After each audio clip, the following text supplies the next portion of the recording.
అందరికీ నమస్తే ఫ్రెండ్స్, అందరూ ఎలా ఉన్నారు? బాగున్నారా? ఈరోజు కువైట్ లోని ముఖ్యమైన అప్డేట్స్ గురించి మాట్లాడుకుందాం. కువైట్ లో చెకింగ్ అనేది చాలా విపరీతంగా జరుగుతుంది. ఇక్కడ ఈ రోజు ఎక్కడెక్కడ పోలీసులు చెకింగ్ చేశారు, ఎంతమంది చిక్కారు ఏంటి అనేది కూడా ఈ వీడియోలో మీకు క్లారిటీగా చెప్తాను.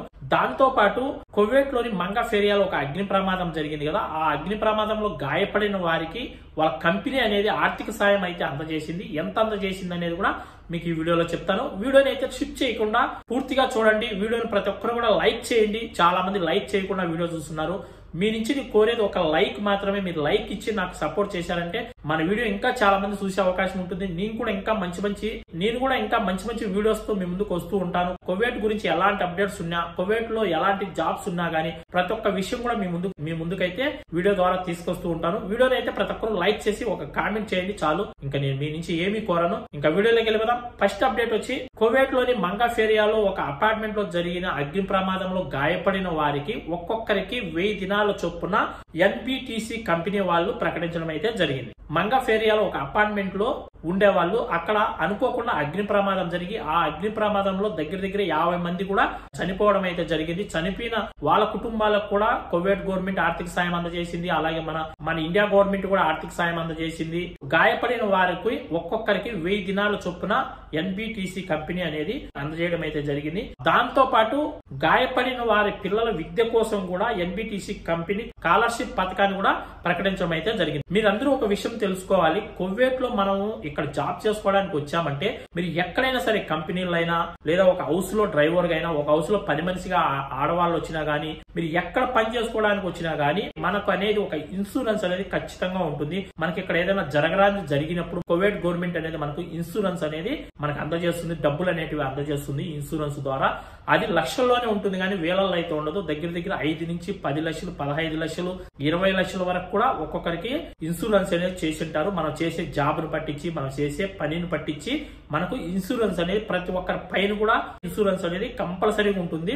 అది చాలా మందికి తెలియదు. మీరు కొత్తగా కువైట్ కి జాబ్ చేసుకోవడానికి వచ్చారంటే ప్రతి ఒక్కరికి ఇన్సూరెన్స్ అనేది కంపల్సరీగా ఉంటుంది. ఇంకా రెండోది వచ్చి ఈ రోజు జరిగిన పోలీస్ చెకింగ్ లో జహరా ఏరియాలో చాలా మందిని అయితే పట్టుకోవడం అయితే జరిగింది. ఆ పట్టుకున్న వాళ్ళలో కొందరి దగ్గర డ్రగ్స్, అలాగే డ్రగ్స్ కి సంబంధించిన టాబ్లెట్స్, అలాగే ఇతర వస్తువులు కూడా స్వాధీనం చేసుకోవడం అయితే జరిగింది. చెకింగ్ అనేది చాలా ఎక్కువగా ఉంది. దాంతో పాటు అవల్లీలో కూడా 130 మందిని పట్టుకోవడం అయితే జరిగింది. అకామా లేని వాళ్ళను, పారిపోయిన వాళ్ళను, ఏదైనా క్రిమినల్ కేసులు ఉన్న వాళ్ళను, ఇలాంటి వాళ్ళందరినీ కూడా అవల్లీలో కూడా 130 మందిని పట్టుకోవడం అయితే జరిగింది. సాల్మియాలో కూడా పట్టుకోవడం అయితే జరిగింది. ప్రతి మూల, ప్రతి ఏరియాలో కూడా మేము చెక్ చేస్తాము. ఎవరిని వదిలిపెట్టమని కువైట్ గవర్నమెంట్ అయితే గట్టిగా చెప్తుంది. మీరు ఎక్కడ దాంకొని ఉన్నా కూడా ఎవరిని వదిలిపెట్టము. ఈ చెకింగ్ వల్ల చాలా మంది పనులు చేసుకోవడానికి వెళ్లకుండా రూముల్లోనే ఉన్నారని కూడా కువైట్ గవర్నమెంట్ కి తెలిసింది. కంపెనీలకి వర్కర్స్ లేక కంపెనీ యజమానులు కూడా చాలా ఇబ్బందులు అయితే పడుతున్నారు. ఎందుకంటే ఈ బయట కమా వాళ్ళే చాలా మంది కంపెనీల్లో కావచ్చు, బయట ఇతర షాపుల్లో గానీ ఎక్కడైనా గానీ పనిచేసేవాళ్ళు.